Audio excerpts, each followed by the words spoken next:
Hi, everyone, and welcome back to another podcast episode. My name is Alicia Gogan, the host of the Glow Up Secrets podcast, where I help you expand your mind and become more self-aware so that you can glow up into the best version of yourself. Hello to everyone, especially those who are listening to this episode on a Sunday. There's something about a Sunday episode. And some of you guys have been saying in the comments how much you really enjoy just having your coffee on a Sunday morning. It's kind of giving like Super Soul Sunday by Oprah, which, listen, I'm not saying that I'm Oprah. I'm not, but I do like that vibe of like waking up in the morning on a Saturday or Sunday morning and you have your little podcast, you're like cleansing your mind, you're listening to something like self-development. It's just such a good feeling. So I hope that I can emulate or give you guys at least a fraction of what Oprah could do for you. And if you're not listening to this on a Sunday, whenever you're listening to this, I hope this episode is going to help you.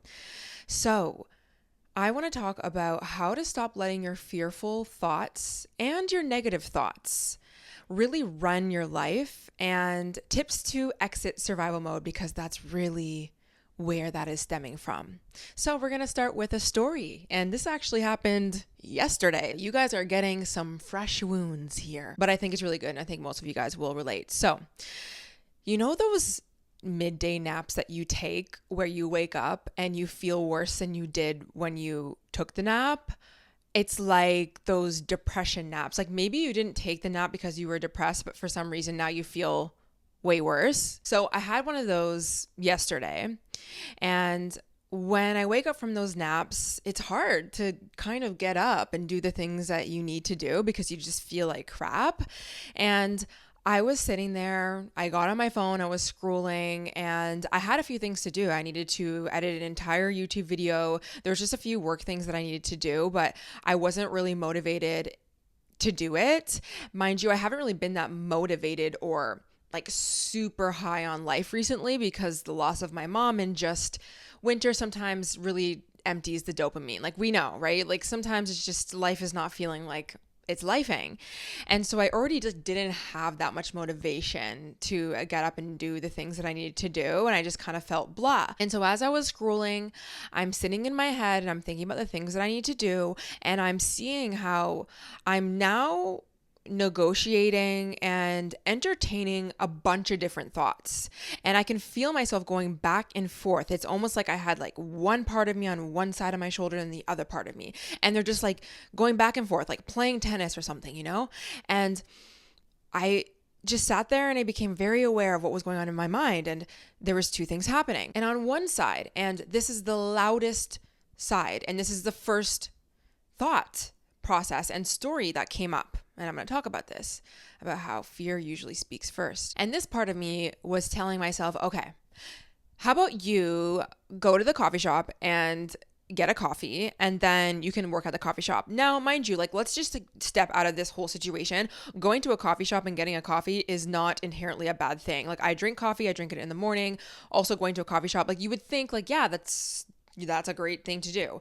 But I'm going to just tell you in relation to my routine and where I was at, that was actually not the best decision for me. And there's a few reasons for that. For me to get up and go have another coffee, this is now around like 3-4 p.m., a second cup of coffee, my body doesn't need that. I'll tell you this for free, I did not even drink enough water that day. So what my body does not need is more coffee and to dehydrate myself and to have like a sugary coffee. Like it doesn't really need that. And that day also my stomach wasn't feeling the best. And mind you, I carry a lot of stress in my stomach area, and I had been feeling a lot of stress and loss. I also had to put down my mother's dog on the weekend. Mind you, we did know that we were going to have to do that eventually, and I'm not going to go too much into it right now, but obviously that brought up even more grief. You know, the loss of two very important people in my life, like it wasn't an easy thing to go through. You guys know I've been going through it. But with that said, sometimes my stomach will hold that grief and that stress, and it had been. And so I knew definitely to support my stomach, like to support my gut health, what my body does not need is another sugary coffee midday to spike me and like get me wired.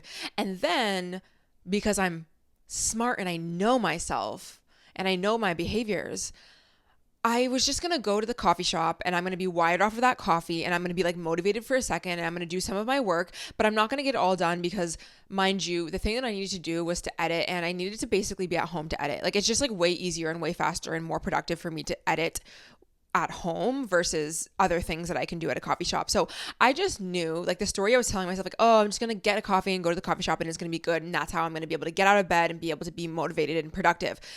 I already knew that that was actually not the best decision for myself. And I was really not actually going to be as productive as I was telling myself. And I also knew that because I was going back and forth with myself. If that was the best decision for me, I would have just done it without second guessing it. But because I'm so aware of my thoughts and my behaviors, I kind of knew, I'm like, I know this is probably not the best decision. And then I started to think, okay, well, if I was really loving and I listened to my body and I also thought about maybe the consequences of my actions and how it would feel if I did something based out of fear or love, what would the other side of me do, the most loving part? And we already know what's good for us, right? So in this circumstance, it was more so getting up, drinking water, and getting your work done. But it was hard for me to even hear that voice.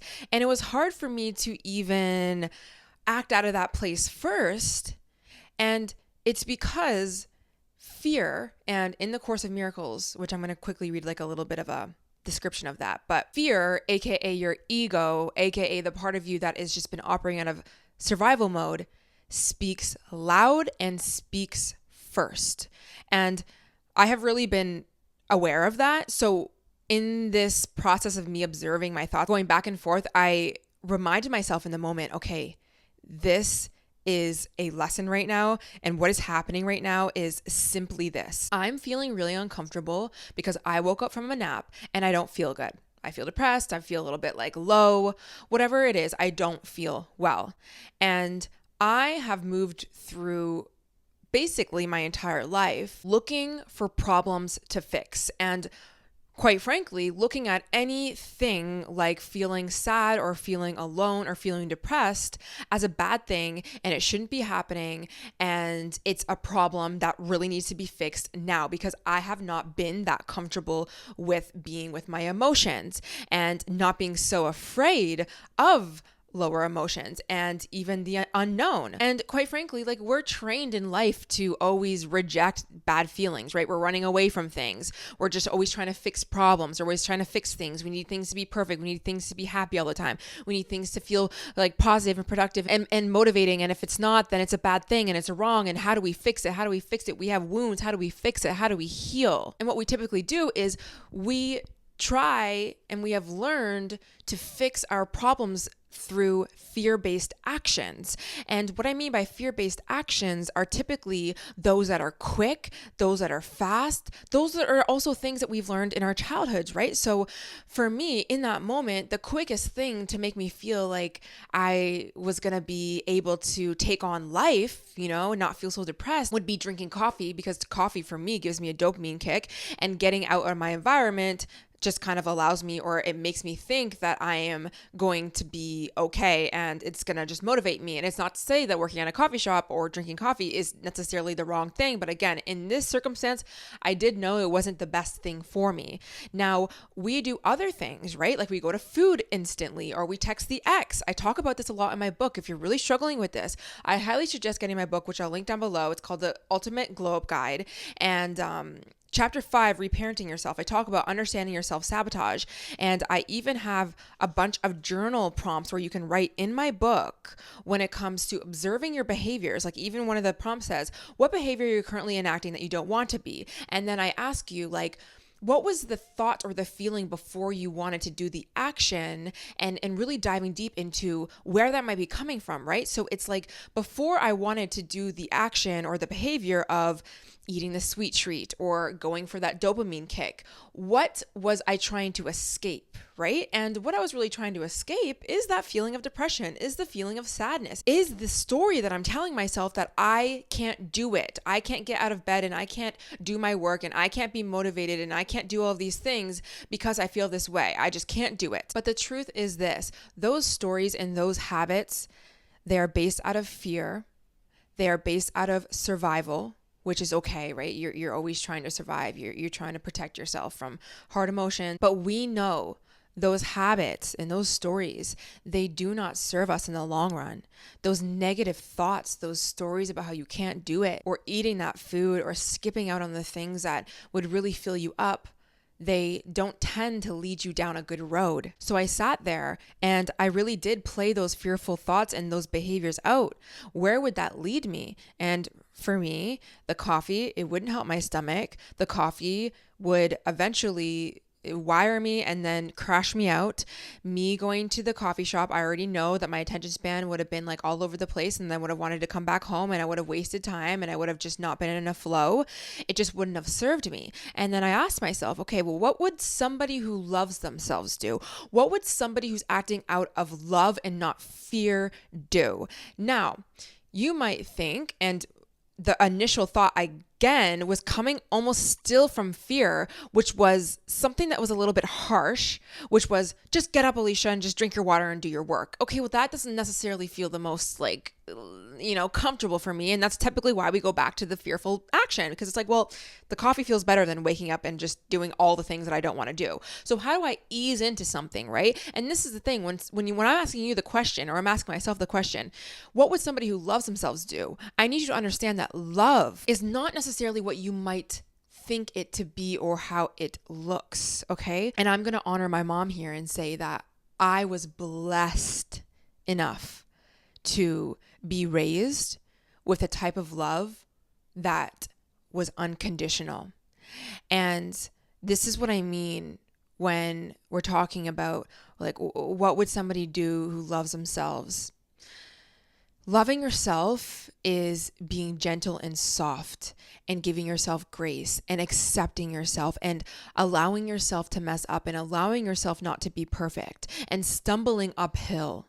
Okay? Love is not you only accepting yourself when you do it perfectly. I'll only love you, and I'll only praise you, and I'll only be happy with you if you do X, Y, and Z.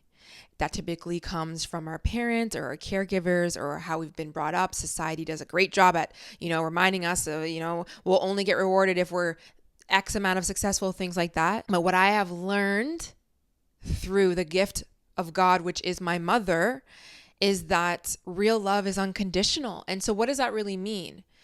When you are trying to act more out of love, you're going to have to make it a process of grace and compassion for yourself, right? So in the moment when I was sitting there and I was going back and forth and should I get up and this, that, I'm acknowledging, okay, Alicia, you're having a difficult time right now. It's okay.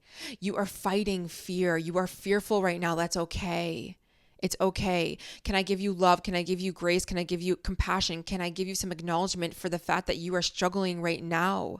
Instead of me just being like, okay, I need to love myself out of this. What do I do? Go drink water and go whatever. No, that's not going to necessarily work sometimes. Sometimes it might, but it might be a little bit too harsh. So how can I hold my hand through this process? How can I get myself out of bed? Well, maybe it's not putting 3 things that might be hard on my list, but maybe it's like, you know what? Okay, Alicia, how about we do this?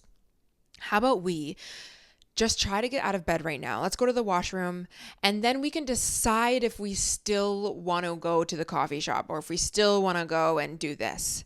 And then I'm going to give myself the option to just explore how it would feel if I did drink my water, let's say with electrolytes, okay? So maybe it's not pure water because sometimes it's hard for me to drink water, but what if I put electrolytes in my water to make it a little bit easier for me to drink water?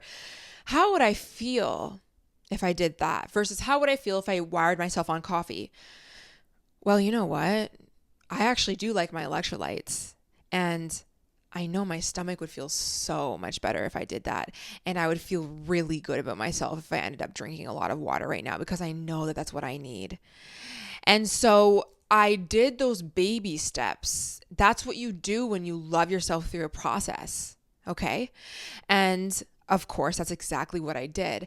And I put my electrolytes, I put my magnesium, I put my L-glutamine in my water bottle, and I shook it up and I put some ice in it. And every moment I was like, oh, this is going to feel so good. This is great. This is exactly what I need. This is exactly what I know that I need. And guys, just like that, I was like, I can't even believe that I wanted to go to the coffee shop and do all that stuff when I knew that wasn't going to serve me. And again, one thing led to the other. And you know what I did? Is I actually did a journal practice before I even did my editing. And I did that because I knew that I didn't want to push myself into doing work because I feel like there was a process that I needed to go through when it came to these emotions that I was experiencing at that moment. And well, there's many reasons why I wanted to do this journal practice, but it also allowed me to feel like, again, I wasn't pushing myself into just go and do your work, right? It's like, okay, you know what? Give yourself a second. You want to have your electrolytes. You want to chill for a second. You don't have to rush yourself into the work. You're going to get it done.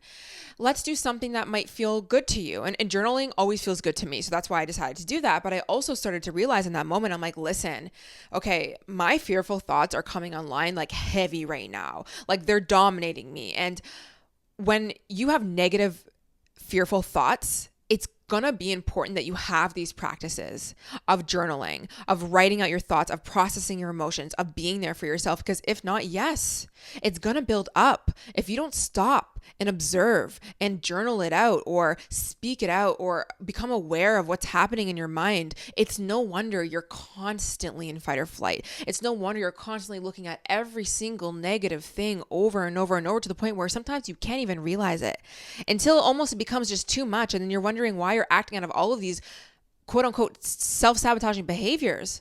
Well, you're just completely acting out of fearful based thoughts and habits. And now, of course, once I did my journal practice, I felt so centered. I felt so good. I ended up putting some meditation music on and I ended up editing my video. I did not feel any sort of depression as I felt in my bed, which wasn't that long ago. I gave myself a break when I needed it and I just felt so good. So I want to talk about a few things. I mean, I basically already kind of gave you some ways in which that I have processed these hard times. And you can think about this when you wake up in the morning, right? Or you're just having a bad day, or you're going through a breakup, going through grief, you're going through hard things. Like days aren't feeling that good sometimes. So one of the first things I actually did when I observed that I did not feel good, when I was feeling like depressed, like when I woke up, even though I was scrolling, even though I started to see how my thoughts were going back and forth, because this had happened so many times before, I told myself, you know what? Okay, I can get through this situation that is arising right now. I am battling myself, I'm battling my thoughts, but I can do it. And it might take a second and I might need to see the process through and I need to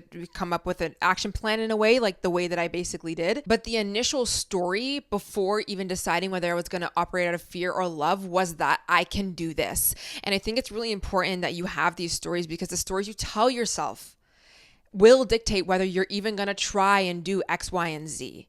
If you're telling yourself you can't do it, I don't know how, I can't, whatever, then you're just not even going to try and think about whether you're going to do it out of love or fear. But when you do start to realize you are operating out of fear, whether that's actions or thoughts, just being negative, not feeling good, whatever it is, I want you to remind yourself that fear and or your ego, and or you can even look at it as your protector part if you're interested in parts work, which I do talk about that in my book. They're basically all the same consciousness. Part of you that thinks that it's keeping you safe by doing those quick dopamine kicks or habits or negative thoughts to keep you safe, even though it's not. It's really just trying to protect you. But remind yourself that fear just speaks loud and first, okay? And you always have two voices. You have your fear, which is carrying limiting beliefs, carrying trauma, has a certain lens, is convinced that it's protecting you by doing those habits. But underneath that is your truth. Underneath that is love, is spirit, is God, is the universe, is the truth of who you are. Now, I got this from A Course in Miracles, and I'm just going to read what A Course in Miracles is, and then I'm going to talk about the phrase that I just said. So A Course in Miracles is a self-study system of spiritual psychology contained in a 1,250-page 3-volume book, which was first published in 1976. And side note, I haven't actually read A Course of Miracles. I feel like A Course in Miracles is essentially like a spiritual Bible. So if you're into spirituality and or psychology, I would assume maybe you would be interested in the work of A Course in Miracles, but I heavily follow and read a lot of Marianne Williamson's books, and she references A Course in Miracles a lot. So that's how I know that. And A Return to Love is a really great book to start with. And this is from Marianne Williamson. So I'll link it down below. But I'm just referencing A Course in Miracles. It's like, it's not a religion. And it's actually, there's a lot of like Christ-based references and things like that. But anyways, it's basically the closest thing that I have found that resonates with how I view the world from a spiritual lens. And it says the course combines profound spiritual teachings with far-reaching, I don't really know what far-reaching means, as if it's like not real, I don't know, and practical psychological insights. So everyone has their religions, everyone has their everything. But that's just kind of something that I relate to. And in A Course in Miracles, the phrase, the ego speaks loud and first, means that the ego, or our sense of self-centeredness, and again, this is really our fear-based protection part of us that it's explaining here, tends to be the most vocal and immediate voice in our minds, often dominating our thoughts and actions before we can access a more loving, higher perspective. And it says key points about this concept. Dominant voice. The ego is often perceived as a default voice in our minds, readily offering opinions, judgments, and fears, which can easily drown out a more peaceful inner voice. Now, again, like this is your inner voice that is that dominating fear. And I talk about it in my book a lot. I help you explore that voice a lot.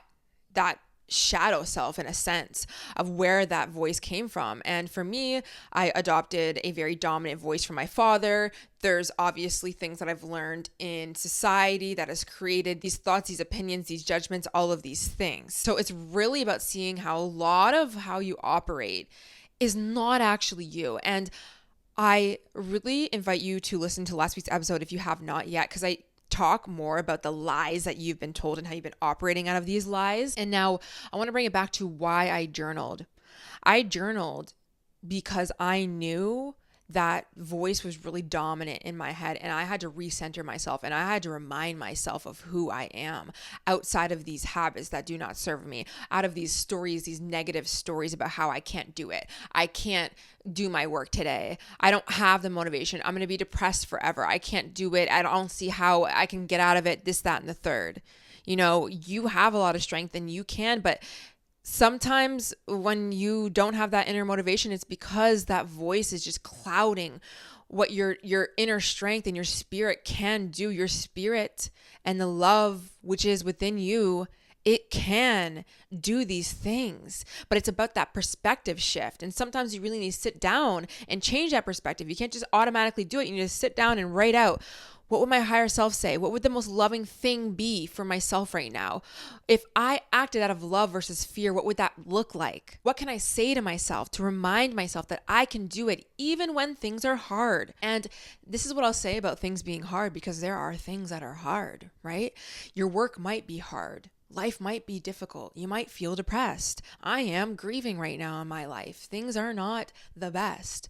But I try and do my best to observe when my fearful thoughts, my ego, my protector part wants to catastrophize and feed into things that are just a part of life. And instead of allowing it to make life more difficult by then needing to go do a habit that does not serve me, and I'm going to have to then deal with the consequences of that, you know, and then go into that whole circle, I try to look at some of the things that my ego or my fear thinks is a problem, and I look at them as opportunities for growth. I tell myself I can handle it. I don't try and convince myself that the problem doesn't exist.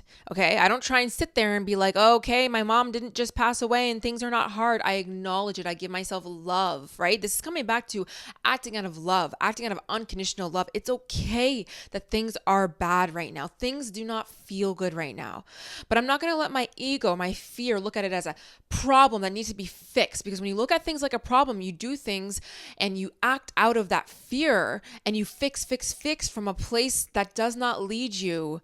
It does not lead you to where you need to be. A lot of the times, a lot of your problems, quote unquote problems, do not need to be fixed. Okay. You just need to be there with yourself. You need to love yourself through the process. You need to understand what is going on. You need to hold your inner child's hand through it. You need to allow yourself to feel, allow yourself to cry, allow yourself to observe why you feel the way that you do, and allow it to be, and learn how to move through life with that grief or with that hard emotion. We need to stop moving through life as if it's black and white. It's not, it never was. Okay? It never was. I have to move through life with this grief. It doesn't need to be a bad thing, quote unquote bad thing. It is a thing. It is filled with a lot of sadness. But the truth of the matter is, this is life. Life is not always going to be 100% perfect all the time. You're at your highest high. So let's learn how to work with some of the pain that we have in our lives. And what you will find is that there's lessons in it. There is wisdom in it. And it actually allows you to become a more holistic, a more whole person. Okay. And I know it can be difficult for you to even believe that. Like it's hard, but the worst times in my life have created who I was. It wasn't from being happy all the time.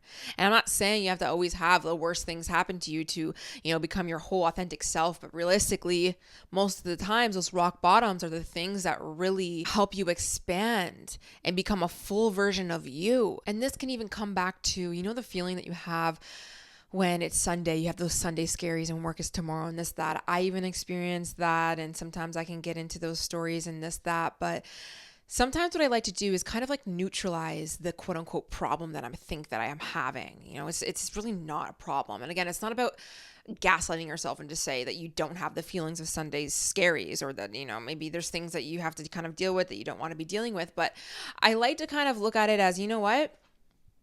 Tomorrow's another day. And if I can, I will tell myself tomorrow's another day that I get to do what I love. And I have to sometimes remind myself of that when things are seriously like that. Like tomorrow I get to do more things that I love to do, even though my mind is trained to first look at something negative. It could be the best thing. And I'm telling you this, and this is what people say when money doesn't buy you happiness, freedom doesn't always buy you happiness, this, that. Okay.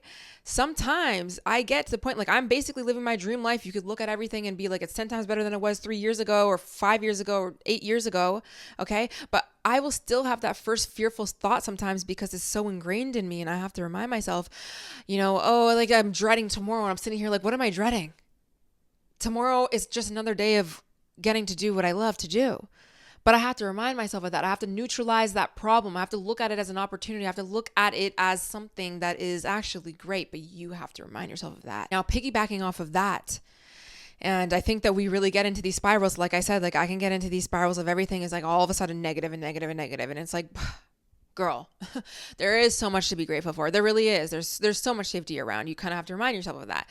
But really making it a practice. If you find yourself, you're operating out of fear a lot, making a practice, whether that's a morning, whether that's you catching yourself in the moment, whatever it is, like a daily something where you really are pointing out what is, I don't even want to say going right, but more so cues of safety. I think that that's a better way to look at it because again, we are so trained to look at everything as a problem. We need to fix it. If it's like a thing on your to-do list, you are dreading that to-do list as if it's like all of these problems that you need to constantly be working on and fixing your life. Like even when it comes to like working out or eating right, when you want to go on that journey of glowing up, all of a sudden it's just like now it's it's almost like you're registering all of these things as a problem. It's like this thing that I have to do, this threat. And I'm going to give you another example. I did this literally the other day and I was like, wow, this is just, it's really crazy how sometimes you just look through this lens, even when things are great. I was coming home from my walk and I wanted to go check my mail. And I don't check my mail that much because we don't really get that much paper mail. But as soon as I started walking into the mailroom, I started feeling nervous. I started feeling anxious. And then I started telling myself stories and getting worried about whatever was in the mail. Like there was going to be some like bad thing in the mail. And I'm going to say this, like right now in my life, like fear is heightened, your nervous system when you're dealing with grief or you're dealing with a lot of things that just aren't going well. Like you sometimes really need a lot more of that journal work or that nervous system healing, things like that, because there's just going to be times where you're kind of more heightened. And so I can acknowledge that like lately lately I have been seeing like a really feeling like everything's a problem when it's actually not. And again, I'm giving myself a lot of love and compassion and understanding. But this is where I could tell that I really needed to kind of like recenter myself. Is again, I was feeling like anxious about checking the mail, and then I looked into the mail and I was like, okay, I'm gonna open these two things. And I saw like one from Ontario Health, and there was another thing, and I was like, oh my God, you know, your mind goes to like, what could it be? And I didn't know if it had anything to do with like my mom, because I'm like her next of kin, so I didn't know if it was like anything to do with that. And again, I was still thinking about the worst case scenario. I don't know what, like your mom is not here anymore. That's probably the worst thing that you could ever hear. So what else is going to be worse than that? And the first thing was actually a health test. Mind you, I had already gotten the results. So as soon as I saw like what the name was on that test, I like kind of like calmed down, because I had already knew what the results were, because she had called me just to like say everything was all good. But I saw that and I instantly just like ignored it. And then I opened up the other thing, and it was actually a tax rebate from the government, and it was money being sent to me. Okay. And I really want to like really break this scenario down. When I got those two things and I looked at them, I was like, okay. And then I just kept walking. And then I stopped myself and I said, Alicia, this is why you're always going to, if you don't do this, this is why you're always going to be afraid and feel like you're in survival mode and never be happy. You know why? Because what you just did there was you opened positive test results, like in terms of like everything was good, and you just got money that you didn't expect, and you didn't even sit there and acknowledge the fact that, oh my gosh, this is so great. Instead, I was like, oh, okay, good thing, no threat. And I kept going. And that's what we do. That's what we do in life. Like, you know, okay, like, is the ball going to drop? Okay, it didn't drop. Okay, great. Let me move on to the next thing to worry about.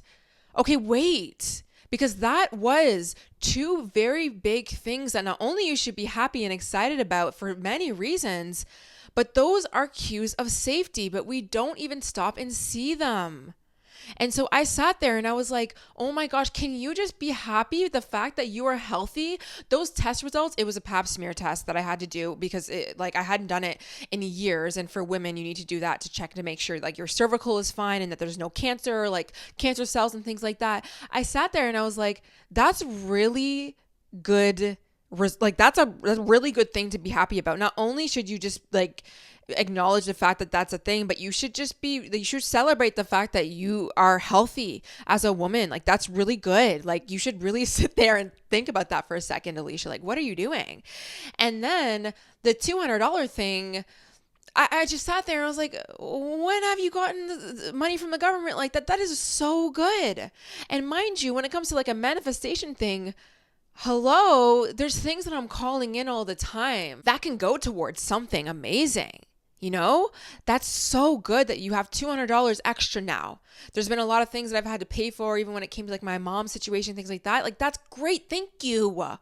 Thank you. And so I went upstairs and I just kept like thinking about like, wow, I really was just going to put it to the side. I was going to put those positive things aside. And it's like, no wonder we're constantly always just being like, oh my gosh, life, when I'm waiting for life to feel good.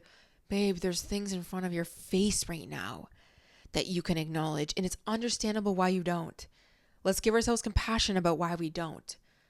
But it really is going to take active participation from you to see how there are things right now being presented to you that you need to recognize and you need to slow down. And this is the thing, when you are finding your negative and you are finding problems, you have to have a routine to slow down, okay? Because if not, you're not going to see them, right?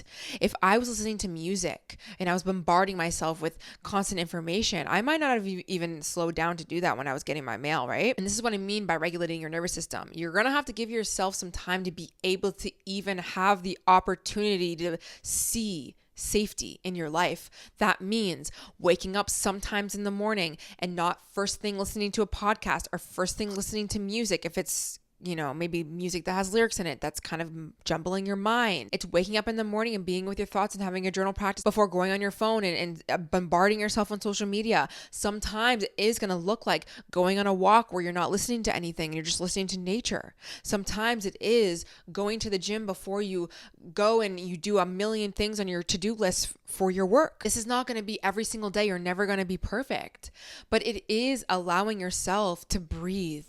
Right? It's going outside on your lunch break. It's doing that 5 to 10 minute hot girl walk just for a second. Can I just breathe for a second? It's not feeding into the gossip and the negative thoughts and the stories online sometimes or with your friends every single time. Can we take a break from it? So if you want to stop acting out of survival mode and having these fear-based actions and negative thoughts, it comes down to seeing in every single moment, and you're not going to be perfect because sometimes you'll just act, but in every single moment, you're going to basically act out of fear or out of love.